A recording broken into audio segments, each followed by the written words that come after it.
باتیں سناتا ہوں، میں تو بات نہیں کر رہا ہوں، سنا رہا ہوں۔ اللہ مجھے بھی عمل پر ڈالے اس زندگی پر، اللہ آپ سب کو اس زندگی عملی زندگی پر کریں گے نیت۔ الحمدللہ رب العالمین والصلاة والسلام علی سید الانبیاء والمرسلین اما بعد۔ محترم عزیز دوستو، اللہ کے راستے کے محترم عزیز بزرگوں، دوستو، اللہ کے راستے کے سالکوں، آج کا موضوع ہے کہ سالکین کی زندگی اتباع سنت کے مطابق ہونی چاہیے۔ ہم سب سالکین ہیں، میں بولنے والا بھی، پڑھنے والا بھی، آپ سننے والے بھی۔ ہماری زندگی کیا ہو؟ اتباع سنت والی زندگی، آپ کی بھی میری بھی۔ جب اتباع سنت والی زندگی ہوگی، بہت جلد میں اور آپ اللہ کے کریں گے، نیت کریں گے۔ آج کا موضوع ہے کہ سالکین کی زندگی اتباع سنت کے مطابق ہونی چاہیے۔ آج کا موضوع کیا ہے؟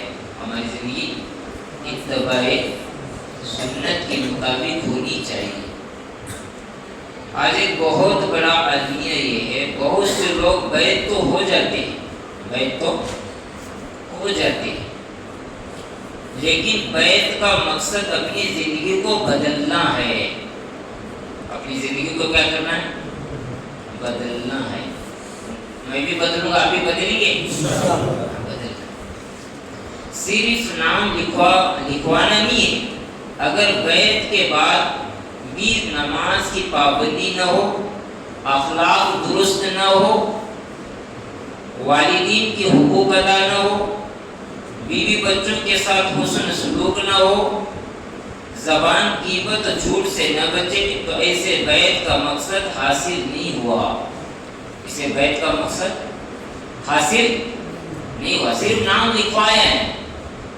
جس طرح مثال، ایک آدمی ڈاکٹر کے پاس جاتا ہے تو نام لکھواتا ہے، مگر ایڈمٹ نہیں کرواتا، تو کیا ہوا؟ کچھ بھی فائدہ۔ ایسا ہی میرا بھی حال وہی، آپ کا بھی حال وہی۔ تو کیا کریں گے؟ نیت کریں گے ان باتوں پر جمنے کی۔ اللہ تعالیٰ فرماتے ہیں تمہارے لیے رسول اللہ صلی اللہ علیہ وسلم کی زندگی بہترین نمونہ ہے۔ کون سی زندگی؟ ہر کام میں اتباع سنت ہو، ہر کام، میری بھی آپ کی بھی۔ تو ہمارے پیر مرشد اللہ ان کے قبر کو نور سے بھر دے، ہم نے ان کے بارہا زندگی ساتھ رہا، مگر ان کی زندگی میں سنت نہیں چھوٹی۔ سمجھے ہمارے پیر مرشد کو؟ جو خانقاہ کا نام کیا ہے؟ مجھے بولنا ڈر لگتا ہے، ہمارے بڑے ہیں کا نام لینا مجھے ڈر لگتا ہے، مگر زندگی میں سنت ان کی یہ اتباع سنت۔ کریں گے فکر؟ کبھی وہ دسترخوان پر بیٹھتے تھے، اگر کوئی 4 جانوں بیٹھا ہے تو دھاڑتے تھے حضرت۔ کیا کرتے تھے؟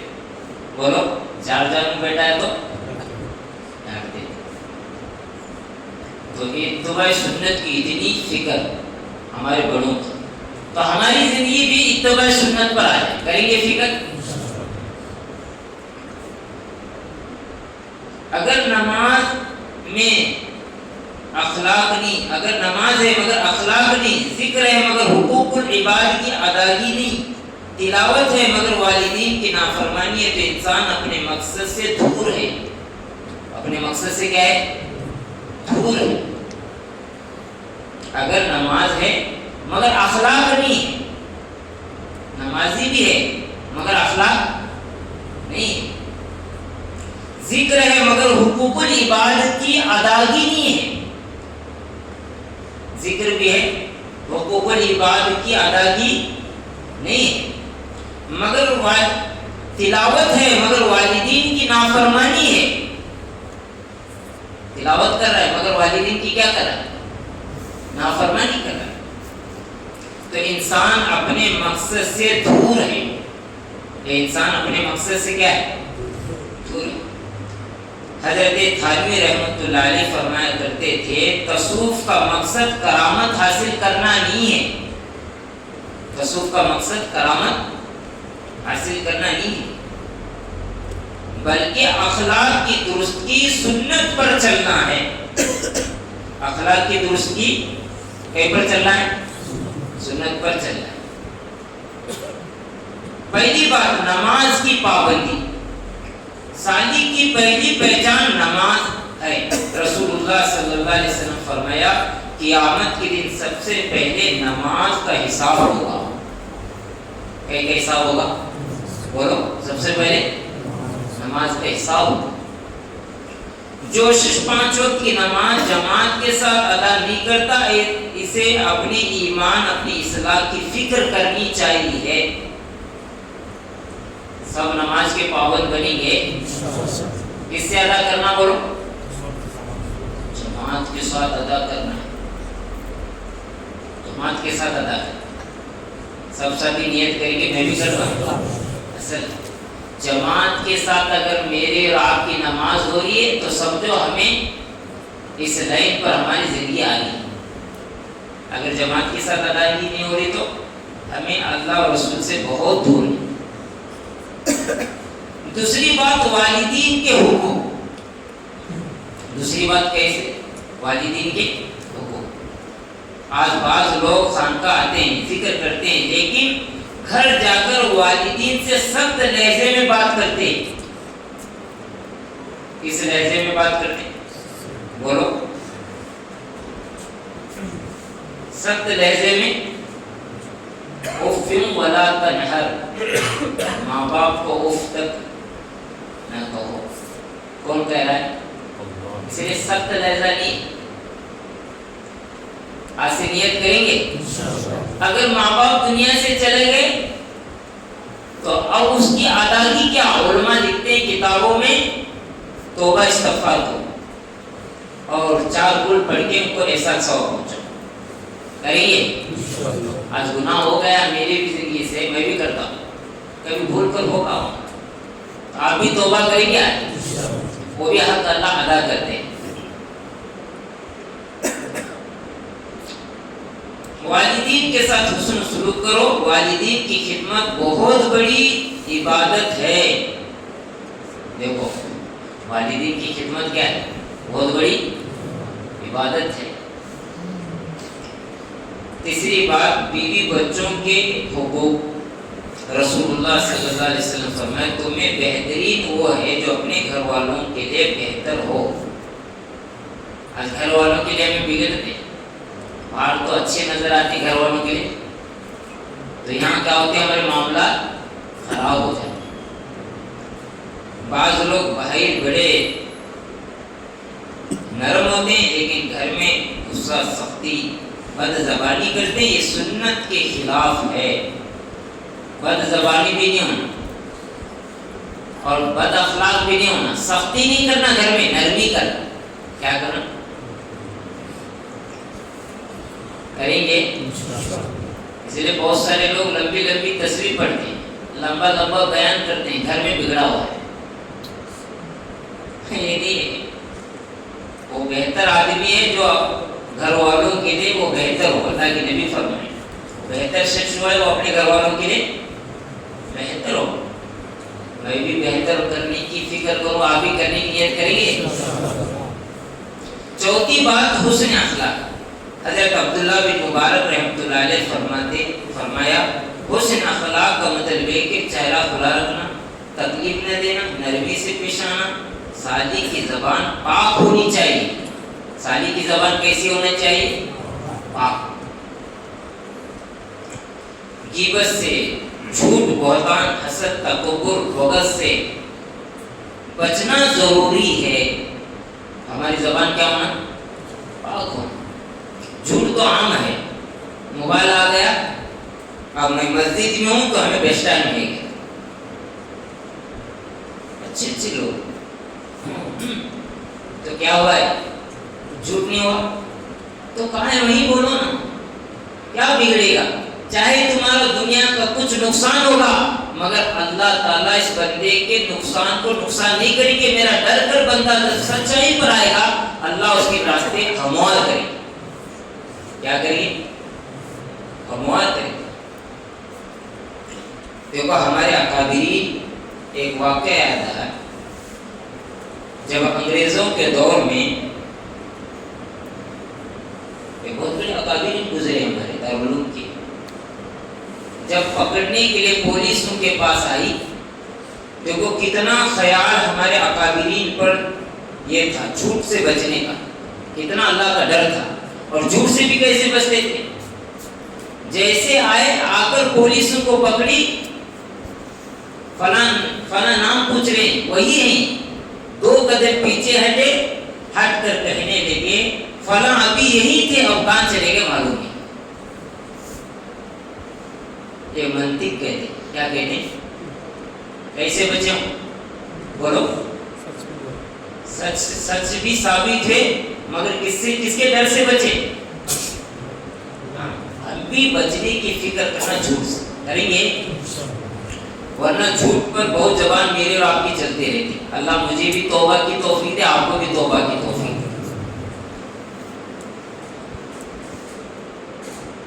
دیکھو 5ویں بات، بیعت کا مقصد. بیعت صرف ہاتھ پکڑنے کا نام نہیں، بیعت صرف ہاتھ پکڑنے کا نام نہیں. بیعت کا مقصد ہے آدمی گناہوں کو چھوڑ دے، نماز کا پابند بنے، سنتوں پر عمل کرے، اپنے اخلاق کو بہتر بنائے، اللہ سے تعلق مضبوط کرے، اپنی زندگی کو حضور صلی اللہ علیہ وسلم کے طریقے کے مطابق بنا لے. اگر بیعت کے بعد بھی پہلے جیسی زندگی ہو تو ہمیں اپنے اعمال کا محاسبہ کرنا ہے. اپنے اعمال کا کیا کرنا ہے؟ بولو. محاسبہ. سالک کی چند نشانیاں دیکھو، سالک کی کہتے نشانیاں بتائیں اللہ والے. 5 وقت کا نماز کا پابند، سنتوں کی محبت، والدین کی خدمت، بیوی بچوں کے حقوق کی ادائیگی، سچ بولنا، امانت داری. امانت داری کا تو کیا؟ اب مثال کے طور پر سبحانی بھائی مجھے 10,000 دے، سال ہو گیا، سال کے بعد آ کر پوچھی اجمل بھائی میں 10,000 فلاں وقت دیا تھا، یاد ہے؟ اگر میں زبان گڑبڑ کرے تو اسی وقت پین قلم لکھ لینا، فلاں تاریخ کو دیے ہیں سبحانی بھائی اس وقت یہ ٹائم تھا. ہاں وہ اگر سال کے بعد آ گئے کہ 10,000 مجھے دیے ہیں تو فوراً کیا کرنا؟ اٹھا کر یہ مجھے معلوم نہیں جی کہ تو کیا وہ بولو بھائی گڑبڑ ہوئی کہ نہیں زندگی میری بھی، آپ کی بھی، پوری امت کی بھی ہوگی نہیں. ہمیں اس پر آنا ہے، آئیں گے. امانت کا پورا ادا کرنا، امانت دار، سچ بولنا. دیکھو بیوی بچوں کے حقوق ادائیگی کرنا، والدین کی خدمت، سنت سے محبت، اور 5 وقت کی نماز کی پابندی. اگر ایک چیز پر میں اور آپ آ گئے، نماز کی پابندی پر آ گئے، سمجھو ساری چیزیں آ جائیں گی. کیا آ جائیں گے؟ یہ ساری چیزیں بھی. سنت کی محبت آئے گی، والدین کی خدمت بھی آئے گی، سنت کی محبت بھی آئے گی، امانت کا حق ادا بھی کرے گا. کہیں کہ پابند بنا. اور نماز مجھے بھی پڑھنا ابھی تک نہیں آیا، آپ کو بھی پڑھنا نہیں آیا، اس لیے ان باتوں پر عمل پر زندگی نہیں آئی. دیکھو تو 14 ارکان، 14 واجبات ہیں نماز میں. کتنے واجبات؟ اس میں تعدیل اراکین ہے. تعدیل اراکین یعنی اطمینان سے، مفتی صاحب اطمینان سے نماز پڑھنا. غور کرو ذرا کہ میری نماز اطمینان سے ہو رہی کہ نہیں ہو رہی، اور اپنے آپ کا محاسبہ کرنا ہے، دوسروں کو کہنا نہیں ہے. اگر میری نماز صحیح ادا ہو رہی ہے تو یہ ساری چیزیں کیا ہوں گی؟ آنے چالو ہوں گی. کیا کریں گے؟ رفتہ رفتہ زندگی میں منتقل کریں گے اللہ. اگر نماز سے نہیں ہوئی تو یہ ساری چیزیں ادھوری رہیں گی. اس لیے آج سے نماز پر میں اور آپ محنت کریں گے.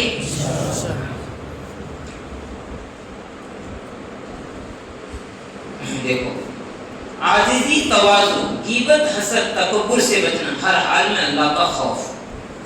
عاجزی آ جائے، بڑوں کو پوچھ پوچھ کر چلے، اپنی جگہ پہ بڑے مت ہو، اپنی زندگی کو بڑوں کے حوالے کرو، تب اللہ تعالیٰ ہمارے اندر کی خامیاں بتائیں گے.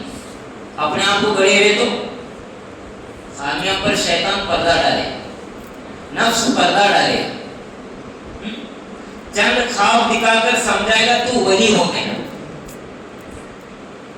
کیا بولو؟ چند خواب دکھا کر کیا سمجھائے گا تو نہیں. اصل تربیت ہے. اصل کیا بولو؟ ہر عمل کی تربیت لینا ہے. خانقاہ کا مقصد یہ ہے کہ ہر عمل کی تربیت دی جائے. کیا دی جائے؟ ہر عمل کی تربیت دی جائے. صرف ذکر کروانا، صرف اللہ اللہ کروانا مقصود نہیں ہے. مقصود اللہ اللہ سے اللہ تک پہنچنا ہے. سارے احکامات زندگی میں لانا ہے اور ساری چیزیں سنت پر لانا ہے. لائیں گے. آج ہم سب عہد کریں، صرف بیت پر اکتفا نہیں کریں گے بلکہ اپنی زندگی کو سنت کے مطابق بنائیں گے. اللہ تعالیٰ ہمیں حقیقی سالک بنائے، نمازوں کا پابند بنائے. آمین کہتے رہو. اللہ تعالیٰ ہمیں حقیقی سالک بنائے، نمازوں کا پابند بنائے، اخلاق کو سنوارے، والدین، اہل عیال اور تمام بندوں کے حقوق ادا کرنے کی توفیق عطا فرمائے. ہمیں رسول اللہ صلی اللہ علیہ وسلم کے مکمل سنتوں پر چلنے کی توفیق عطا فرمائے. اور سنتیں ہمیں اللہ والوں سے اگر رابطہ مضبوط ہوا تو بہت جلد بندہ ترقی کرے. اور اپنی جگہ میں اللہ والا سمجھا، اس کی تنزلی اسی وقت سے شروع ہوگی. کیوں بولو؟ شیطان نے خامی ڈالا، اپنے آپ کو درست ہے. ہمیں درست نہیں اپنے آپ کو ابھی تک. کیوں درست نہیں؟ ابھی کلمات نہیں نکلے. آخری کیسے درست؟ میرا اور آپ کا آخری کلمہ کیا نکلنا ہے؟ لا الہ الا اللہ. کریں گے فکر؟ اب جتنا بچا کچھ وقت کیا ذکر انفرادی عمل، استغفار ہے، درود ہے، اپنے معاملات کو بھی ہم پوری کریں گے.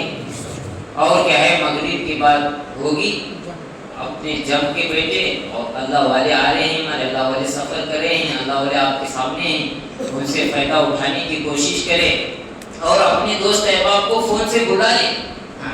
یہ آدمی جب کوئی دنیا کا کام کرتا تو ایک ساتھی کو قریب لیتا، اور دنیا کا کیا ہے شاپنگ کو جاتا ہے تو کیا کرتا؟ 4 لوگوں کو لے کر جاتا. نیک کام کرنے والوں کو بھی 4 لوگوں کو لے کر چلو.